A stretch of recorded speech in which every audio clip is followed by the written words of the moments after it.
The week for them consists of Friday and Saturday, and as we all know, banks close during the weekend. So, during Friday and Saturday, no one works at the Central Bank of Bangladesh except for essential employees, specifically those responsible for managing transfers. You might have come across the name SWIFT or SWIFT code before. SWIFT is the global system for international transfers that most banks around the world use. In reality, SWIFT is a Belgian company whose role is to provide a network that allows banks worldwide to communicate with each other. If a customer in a bank in one country wants to transfer money to a customer in a bank in another country, this transfer must go through the SWIFT system. The SWIFT network enables banks to communicate and confirm that a transfer or an amount is being sent from one bank in the first country to another bank in the second country. This entire process is digital, meaning no physical money moves from one bank to another. To ensure these transactions are precise and tamper-proof, a secure network like SWIFT is essential. But today's story is not about hacking the SWIFT system. The SWIFT system is highly secure, fortified as if it were the strongest army in the world. And that's how it should be, considering it is one of the most crucial banking transfer systems in the world. So, what exactly happened at the Central Bank of Bangladesh? As we said, Friday and Saturday are their weekend. All bank employees are off, except for a few essential ones, mainly those responsible for managing the SWIFT system. When international transfers occur through SWIFT, these transactions are recorded in a digital ledger on the computer and also printed by a printer in the bank to ensure a hard copy exists. SWIFT and international transfers operate 24 hours a day. So on Thursday, when employees finished their work at 5 p.m., they left the bank and locked up. The next day, Friday, only the essential employees came in. The employee responsible for SWIFT transfers went to the printer to check the transactions from the previous night, since transfers surely occurred overnight. The printer is supposed to operate continuously and print transfers as soon as they arrive, even in the middle of the night. However, on that Friday morning, February 5, 2016, when the employee checked the printer, there were no printed papers. This was strange. It was impossible that no transfers had taken place overnight. So where were the papers? Why hadn't they printed? Aside from the printed copies, the transactions were also recorded digitally on the computer, and the records appeared normal. Transfers from the previous night were visible, and nothing seemed suspicious. It seemed like the issue was only with the printer.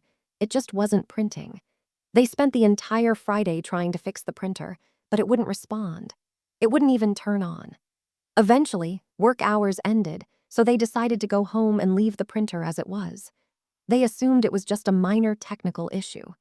The technical staff were not working that day since they were not essential employees, so they had to wait until Sunday when they would return. The SWIFT transfer employees returned the next day, Saturday, but the rest of the bank staff were still off. They kept trying to fix the printer, but it wouldn't respond. After several hours of attempts, the printer suddenly turned on. Immediately, it began printing out all the transfer records from Thursday night to Saturday morning. The transactions had piled up. The employees expected the printer to print the same transactions visible in the digital ledger on the computer. However, to their shock, among the printed transfer requests, 35 transactions did not exist in the digital record. The disaster. The total value of these transactions amounted to $951 million, nearly $1 billion. Where did these transfers come from? Why weren't they in the digital ledger? Why weren't they on the computer? These transfer requests had been sent to the Federal Reserve Bank in New York. You might ask, what does the U.S. Federal Reserve and New York have to do with this? The Central Bank of Bangladesh has an account at the U.S. Federal Reserve. This account contains billions of dollars, which are part of the country's national reserves. In other words, this money is literally a part of Bangladesh's national financial reserves. But why is it in the U.S.? Because it's in U.S. dollars. Now, official transfer requests had been sent through the SWIFT system from the Central Bank of Bangladesh to the U.S. Federal Reserve in New York, requesting $1 billion to be transferred to various accounts. Where were these accounts? In the Philippines. At that moment, the bank employees were in a state of panic. Who authorized these transfers? How did they happen in the first place? But before answering these questions, they needed to stop the damage. Amidst their confusion, they quickly reviewed the transfer requests and discovered that 4 transfers totaling $81 million had already gone through. The money was transferred to the Philippines. However, the remaining 31 transactions, which made up the majority of the $1 billion, had not yet been processed. Now, their urgent mission was to save the remaining amount and prevent it from leaving their account at the U.S. Federal Reserve. They immediately tried calling the U.S. Federal Reserve to stop the transactions. But there was a problem. It was the weekend in the U.S., so nobody answered. Most likely, no one would respond until Monday. Then, the employees tried to contact SWIFT, the company responsible for the transfer system. SWIFT immediately advised them to shut down their transfer system. To do this, employees needed approval from the central bank's director. But when they contacted the director, his response was, "No, we won't shut down the system. This is probably just a small mistake that will be corrected." Unfortunately, the director did not take the matter seriously. But even if he had, it probably wouldn't have made a difference. And now, here's why. The next day, Sunday, the bank employees returned to work along with the director. As we said earlier, Sunday is the beginning of their work week. But in the U.S., it was still the weekend. This meant the bank still couldn't contact the U.S. Federal Reserve. However, in any case, the Federal Reserve was unlikely to process the remaining 31 transactions until they received direct communication. But the biggest problem was the $81 million that had already been transferred to accounts in the Philippines. They attempted to contact the Filipino bank where the money was sent, but once again, just like before, no one responded. In the Philippines, their weekend is on Saturday and Sunday, but the bigger problem was that they were also off on Monday. This meant that they wouldn't be back to work until Tuesday. The reason? It was a public holiday for the Chinese New Year. You might ask, why do Filipinos celebrate the Chinese New Year and take a holiday for it? The reason is that there are strong cultural ties between the Philippines and China. Bottom line is that the Central Bank of Bangladesh would not be able to contact the Philippine bank until Tuesday.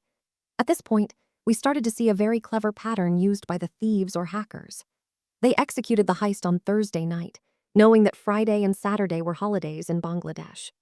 They stole from the U.S. Federal Reserve, which was closed on Saturday and Sunday, and they transferred the money to a bank in the Philippines, which was closed on Saturday, Sunday, and Monday. The timing chosen by the thieves was no coincidence. It was a crucial and intelligent part of their plan. Their goal was to disrupt communication between the banks for as long as possible, giving themselves the maximum possible window to successfully carry out their operation. After all their calls failed, Bangladesh bank employees had no choice but to use email. They sent emails to the Philippine bank, requesting that they freeze the accounts where the stolen money had been transferred. In these emails, they explained that this money belonged to them, that they had been robbed, and that these funds had been illegally transferred from their account. The Bangladesh Central Bank's management was powerless. Time was passing, and they had no idea how to handle this disaster. Bangladesh is one of the poorest countries in the world, and losing $1 billion would be catastrophic for its economy. Before we continue to see what happened after the theft, let's first understand how the hackers managed to infiltrate the bank's transfer system.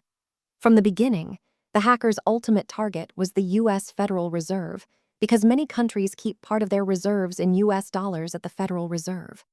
However, the Federal Reserve systems are extremely secure. Hacking them is nearly impossible, if not outright impossible. The same applies to the SWIFT network. As mentioned earlier, SWIFT is an extremely secure system, so hackers couldn't directly breach the Federal Reserve or SWIFT. The weakest link in the network was the banks themselves, because each bank is responsible for its own internal security system. Where could the hackers find the weakest security system to exploit? Most likely, in a poorer country, like Bangladesh, where they wouldn't have the expertise or the budget to enhance their security systems to the same level as other nations. Does this mean that hacking the security system of the Bangladesh Central Bank was easy? Of course not. This cyber attack did not happen overnight. The hackers had infiltrated the bank more than a year before they executed their plan. For over a year, they were monitoring the bank and its network in complete secrecy, without anyone noticing them. They continued to study the bank's systems from the inside until they fully analyzed and understood them. The first step in their plan was social engineering, also known as psychological hacking. This technique involves studying and understanding the human target, analyzing their social behavior, and predicting their actions. Nowadays, social media is the best tool for hackers to conduct social engineering. Most people have social media accounts where they share a lot of personal information online, and hackers exploit this. The hackers gathered information on about 40 employees of the Bangladesh bank. Then they sent emails to these employees using the names of people they knew, names the hackers had obtained from their social media accounts. Most of these emails were job applications. The typical email read, "Hello, employee's name. I'm looking for a job and I know you work at the bank. I'd appreciate it if you could help me find out if there are any job openings. Attached is my CV." Now, when you receive an email like this from someone you know, even remotely, you're very likely to download and open the attached file. And that's exactly what the hackers were counting on. The attachments appeared to be normal PDFs containing CVs, but in reality, they contained hidden viruses. As soon as an employee opened the file, the virus installed itself on their computer. Keep in mind that these emails were sent to the employee's work emails. So any employee who downloaded and opened the file most likely did so on their work computer. And that's exactly what happened. Several employees downloaded and opened the attachment on their work computers. As a result, the hacker's virus spread silently through the bank's network. This process was completely invisible. Even the employees who opened the file did not suspect anything, since they only saw a regular CV document. So the initial breach was not a technical hack, it was a human error. Once the virus successfully infiltrated employees' computers, the technical hacking phase began. The virus was capable of taking screenshots, recording every keystroke employees made on their keyboards, and even allowing the hackers to control the computer remotely. But at this stage, the hackers were not attacking yet. They were still in information-gathering mode. Their ultimate goal was to reach the critical computers inside the bank, the ones that handled international transfers. Not every computer in the bank was connected to the SWIFT system. In any bank, computers are connected through an internal network. Usually, even these internal networks have strict security protocols. The device that connects all computers in a network is called a switch. Typically, in sensitive institutions like banks, network switches have strong security measures. Unfortunately, the switches at the Bangladesh Central Bank had no security measures at all. They were cheap, low-quality devices. This allowed the hackers to move from one computer to another within the bank easily. The hackers kept hopping from computer to computer until they found the one responsible for international transfers. Their ultimate target was the computer connected to the SWIFT network. All their movements had to remain undetected because if any employee discovered them, their entire operation would be over. To gain access to the SWIFT system, the hackers needed login credentials from an employee who had access. They compromised the computer of one of these employees, stole their credentials, and successfully accessed the SWIFT system. Once they fully understood how the system worked, they started planning their execution timeline. As we mentioned earlier, they strategically scheduled their attack for Thursday night, February 4, 2016.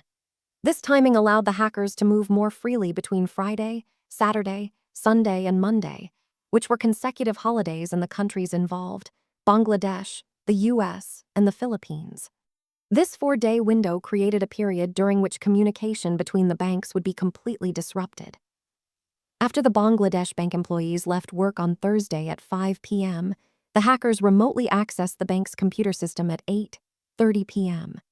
At this time, no bank employees were present, allowing the hackers to carry out their operation without interference. Using the compromised computer, the hackers submitted transfer requests through the SWIFT system to the U.S. Federal Reserve. The Federal Reserve relies entirely on the SWIFT system. If a valid request arrives through the SWIFT network, and if all the details in the request are correct, there is no reason to reject the request, even if the amount is large. The plan was for all 35 transfers to reach the Philippine bank where the hackers had directed the money. However, for some unknown reason, only 4 transfers were approved, while the remaining 31 transactions were flagged for review. The 4 approved transfers amounted to $81 million, which is still a massive amount. This sum alone makes the operation one of the largest bank heists in history. But the hackers were confused. Why were the 31 other transfers not processed? The reason was incredibly unusual, a bizarre coincidence that saved the Bangladesh bank from losing an additional $870 million. What happened, and what was this extraordinary coincidence that turned out to be a blessing for Bangladesh? First, let's identify the owners of the accounts in the Philippines. After investigating, it was discovered that the accounts were registered under names of Chinese nationals.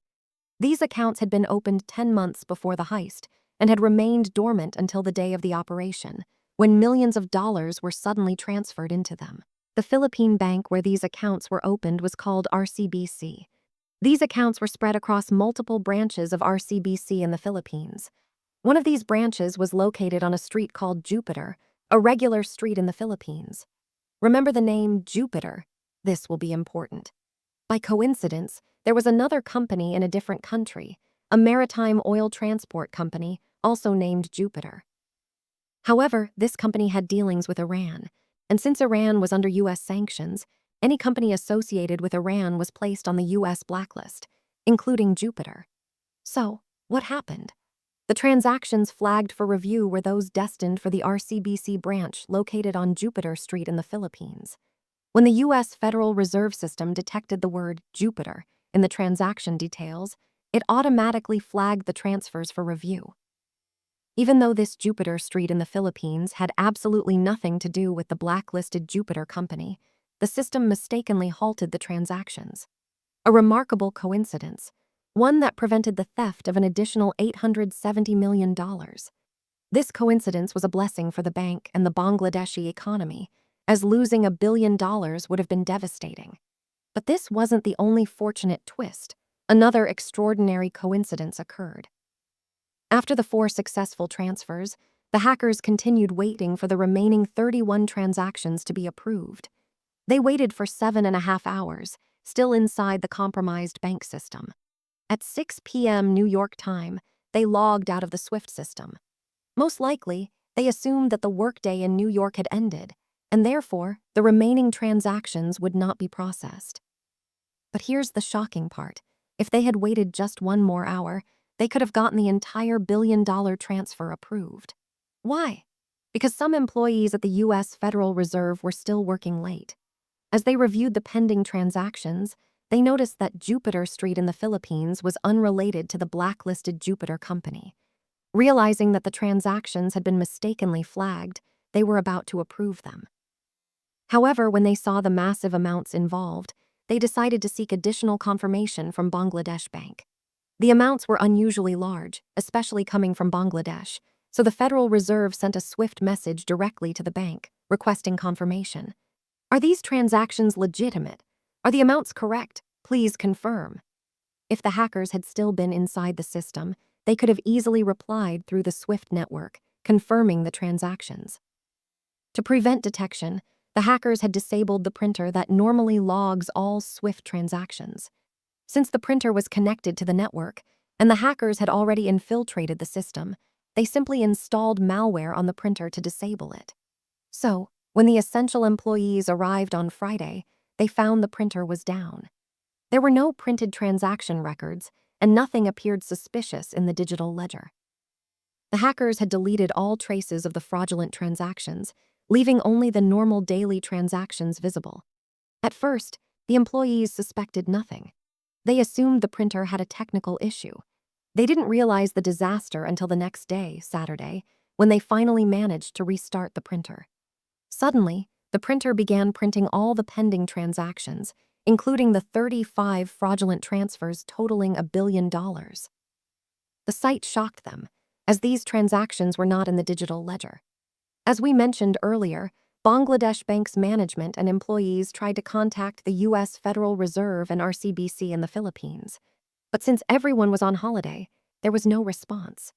Their only option was to send emails, particularly to the Philippine bank, urging them to freeze the accounts that had received the stolen $81 million. At this point, the bank's management still didn't understand what had happened. How had the SWIFT system issued these transfers? Initially, they suspected that a real person had physically entered the bank accessed the computer connected to Swift, and manually executed the transfers. So, they reviewed 8 hours of security camera footage. The shocking discovery: no one appeared in the footage except the cleaning staff. They still couldn't comprehend what had happened. They didn't realize it was a cyber attack because there was no trace of the hackers. This, of course, demonstrated the hackers' high level of expertise in erasing their digital footprints. Meanwhile, on the other side of the world, the thieves wasted no time. As soon as the money arrived in the Philippines, they immediately set their next moves into action. Now, let's go over some key details about the accounts in the Philippine bank. All these accounts were opened using fake identities. The bank manager responsible for approving these accounts was a branch manager named Maya DeGito. This manager was highly cooperative with the thieves. Not only did she help them open the accounts, but she also prepared large sums of cash for them. It seemed that she had a prior agreement with them, as she arranged for significant amounts of cash in advance. As soon as the $81 million arrived in the accounts, she immediately started preparing the maximum possible amount of cash. She even requested large cash shipments from other nearby bank branches. By Friday, which was the end of the week, she had managed to arrange $22 million in cash, converted into Philippine pesos. Since the peso is a low-value currency, $22 million in pesos equals more than 1 million banknotes, a huge volume of cash. The manager packed the cash into boxes, and bank employees saw her personally carrying these boxes, along with some individuals, and loading them into a Lexus LX SUV, the large Land Cruiser model. These individuals drove away with the money. At this point, the thieves had successfully converted $22 million into cash, but $59 million was still in the bank. We will return to that $59 million later. Now the question is, were the thieves safe with the cash they had? Could they use it freely? The answer is no. The money could still be traced because it came from the same bank and had sequential serial numbers. For this reason, they needed to launder the money to convert it into legitimate, untraceable funds. This was another reason they chose the Philippines. The Philippines is filled with casinos where hundreds of millions of dollars flow daily. Most importantly, Philippine casinos had no financial oversight or regulations. The thieves distributed the cash among a group of 10 to 15 people, all from China. These individuals were most likely not part of the core hacking team, but were instead hired money launderers. Their task was to take the cash into the casinos and begin the laundering process. Inside the casinos, they exchanged their cash for casino chips, known as fiches, small, plastic coin-like tokens. This converted their stolen cash into casino currency, effectively removing the paper trail. Later, when they returned the chips to the casino for exchange, they received different cash, completely untraceable. This is because casinos do not care where your money comes from, especially in the Philippines, where there was no regulatory body monitoring these transactions. It also wasn't unusual for foreigners, especially Chinese individuals, to carry large sums of money into casinos. This was particularly common during the Chinese New Year holiday, which was happening at the time. Now, you might wonder, how did they ensure they didn't lose the money while gambling? The strategy was simple. They only played against each other. For example, 5 of them would sit at the same table, ensuring that no outsiders joined their game.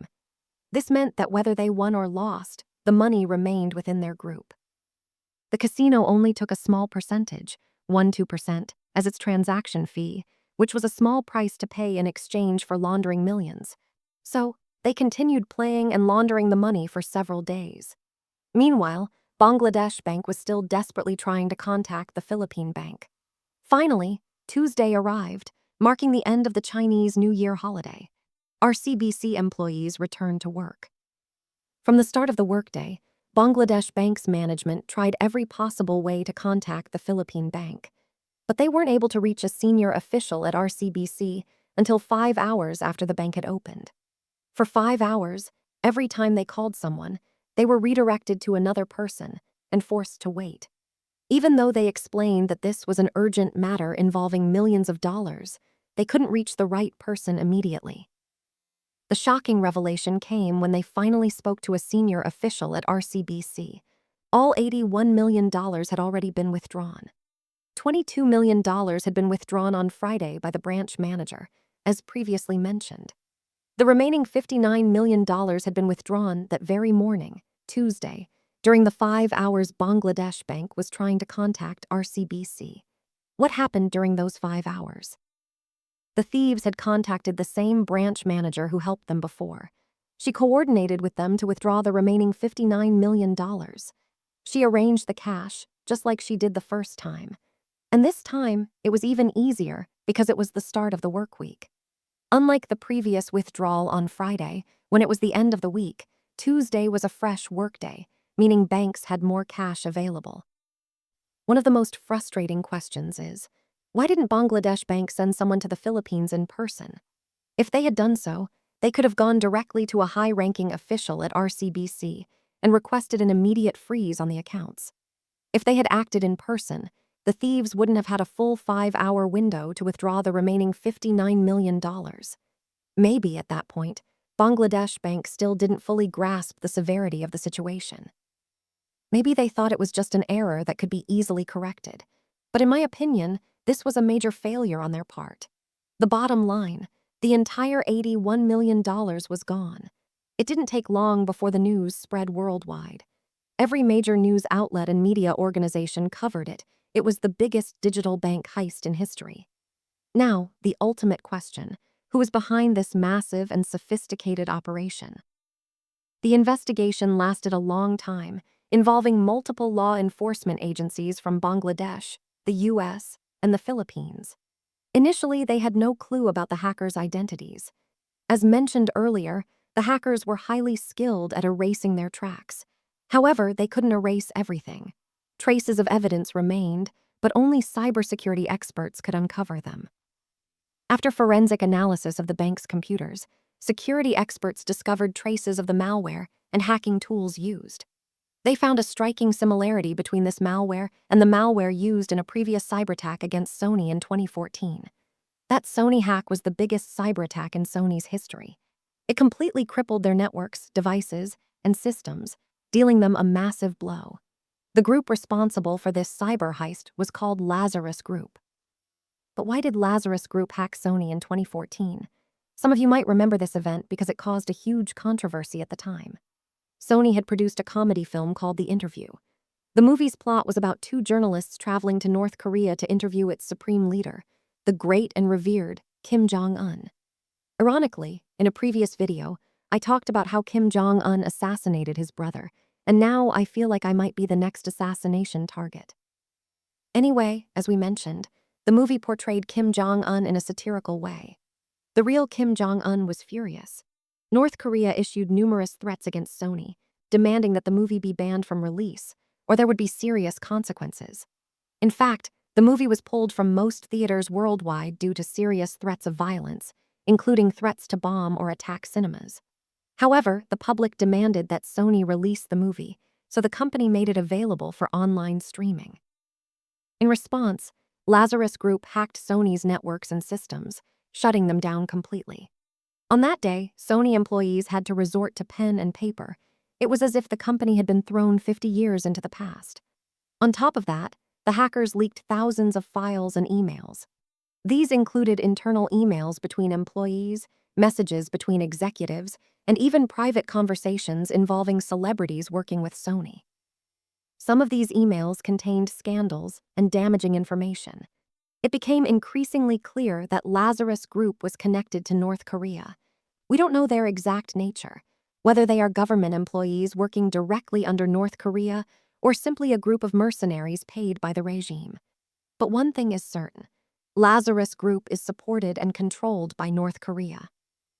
Investigators found specific lines of code within the malware used in the Bangladesh Bank hack, which were identical to the code found in the Sony hack. Cybersecurity experts say that such a code match is impossible unless the attacks were carried out by the same group. Think of it like handwriting analysis. If you compare two pieces of writing side by side, you can tell if they were written by the same person. This means that the Bangladesh Bank hack was orchestrated by Lazarus Group and ultimately North Korea. This makes perfect sense, considering the scale, complexity, and sophistication of the attack. From the year-long cyber infiltration to the Philippine accounts and money laundering scheme, Such an operation couldn't have been executed by a small group. The connection to China and the Chinese individuals involved in the money laundering process further reinforced this theory. China is North Korea's strongest ally, and their relationship is the closest in the world. They even share a border. Lazarus Group is considered by many Western nations, especially the US, as the most dangerous hacker group in the world. They may not necessarily be the best hackers, but they are the most capable of causing large-scale damage. This is because they are state-sponsored by North Korea. However, this classification didn't come from the Bangladesh bank heist or even the Sony hack. It was made after Lazarus Group carried out their most infamous attack in 2017. If you remember 2017, you might recall the global panic that came with it. That year, a dangerous malware called WannaCry spread worldwide. WannaCry was a ransomware that would lock all files on an infected computer. A red warning screen would appear, displaying instructions. Your files have been encrypted. You cannot access them unless you pay a ransom. The ransom had to be paid within 3 days, $300 in Bitcoin. The message also provided a Bitcoin wallet address for payment. If the ransom wasn't paid within 3 days, the amount doubled to $600. If 7 days passed, the files were deleted permanently. The problem, even when people paid the ransom, many never got their files back. It seemed that the malware was flawed or hadn't been properly tested before Lazarus Group unleashed it upon the world. Reports suggest that only 1 in 3 victims successfully recovered their files after paying. Despite this, an estimated 57% of victims paid the ransom, whether they were individuals or corporations. The total ransom collected by the hackers was estimated to be between $70 and $100 million. But the real disaster wasn't the ransom payments. It was the global chaos caused by WannaCry. The virus spread to over 150 countries, infecting more than 300,000 computers. The worst part, it crippled critical institutions worldwide. Hospitals, transport authorities, railway systems, banks, and telecom companies were among the victims. The true cost of WannaCry wasn't just in ransom money, it was in the economic damage caused by the shutdown of essential services. The estimated global losses caused by WannaCry were in the billions of dollars. This is why Lazarus Group is now classified as the most dangerous hacker group in existence. Now, let's return to the Bangladesh bank heist. What happened next? Of course, there were major resignations. The governor of the Bangladesh Central Bank resigned, along with several directors and officials. As for the hackers, thieves, and Chinese money launderers, none of them were caught. In the Philippines, the only person arrested and prosecuted was the branch manager who facilitated the money withdrawals, Maya DeGito. She was charged with money laundering. She was sentenced to 59 years in prison. On top of that, she was fined $109 million, which is more than the amount stolen. She was the only person convicted in the entire case, a scapegoat. This raises serious questions. Why did she help them? Was she bribed? And if she was bribed, why would she accept anything less than a few $1,000,000? And even if she was paid well, why didn't she immediately flee the country? If she knew she was committing a crime, she should have vanished before authorities could catch her. I still don't fully understand what motivated her. Was she tricked in some way? What was the real story behind her involvement? We may never know. But one thing is clear, her life is over.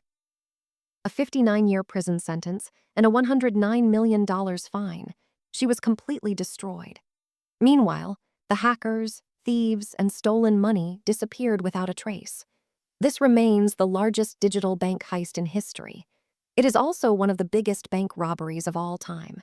It could have been the largest bank heist in history by far, had the hackers' full billion-dollar transfer succeeded. As we mentioned, it was only stopped by an unbelievable coincidence, a literal stroke of divine mercy. One thing is certain, we live in a digital age. It won't be long before we see an even bigger digital heist. Even future wars are expected to be fought in cyberspace. The digital world is advancing at an insane pace.